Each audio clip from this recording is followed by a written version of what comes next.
का शोरबा।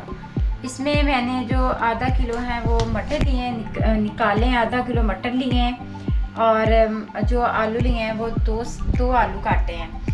और उसके अलावा आलू मटर का शोरबा बनाने के लिए जो हमें इंग्रेडिएंट्स चाहिए, half cup oil, 1 table spoon धड़ा मिर्च, 1 टेबल स्पून धनिया सूखा और हाफ टेबल स्पून जो है वो मैंने हल्दी ली है। इसके अलावा 1 टमाटर काटा है और 2 मीडियम साइज़ के प्याज लिए हैं।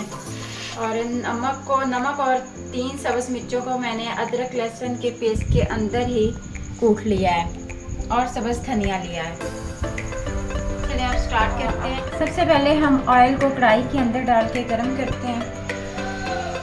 इसके अंदर प्याज डालते हैं। की बुनाई कर लिया है हमने, इनको ना लाइट ब्राउन करना है ना डार्क ब्राउन करना है। इससे शोरबे के अंदर जो है ना वो टेस्ट अच्छा नहीं आता। इसको बस हल्का सा भूनना है और फिर इसके अंदर बाकी मसाले ऐड कर देना। अब इसके अंदर टमाटर ऐड करके हम भूनते हैं और टमाटर भुनाने के बाद हम इसमें लहसुन और अदरक का जो पेस्ट बनाया है वो ऐड करते हैं। हमने प्याज और टमाटरों को भून लिया है। अब हम इसके अंदर बाकी मसाले जो है ना वो ऐड करते हैं।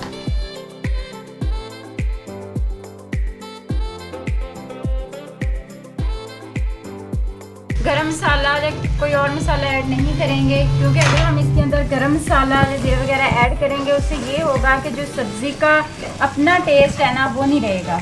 हम इसके अंदर थोड़ा सा पानी ऐड करेंगे ताकि ये जो प्याज और टमाटर हैं ये अच्छे से इनका एक पेस्ट बन जाए और फिर हम इसके अंदर आलू मटर ऐड करें। ये टमाटर और प्याज़ों का अच्छा सा पेस्ट बन चुका है।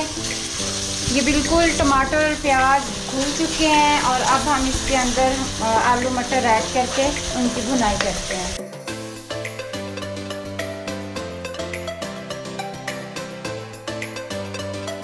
अब हम तकरीबन 10 मिनट तक आलू और मटर दोनों को भूनेंगे, फिर उसके बाद इसमें पानी ऐड कर देंगे।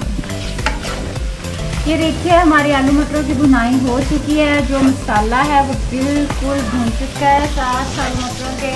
अब हम इसके अंदर जो है वो 1 गिलास पानी का ऐड करते हैं और शोरबा इसका पकाते हैं। हमने 1 गिलास पानी का इसमें ऐड कर दिया है। अब इसको पकने के लिए रख देते हैं ताकि इसका जो शोरबा है वो अच्छे से पक जाए। जो आलू मटर का शोरबा है वो बिल्कुल अब रेडी हो चुका है। अब हम इसके अंदर सब्ज़ धनिया ऐड करते हैं।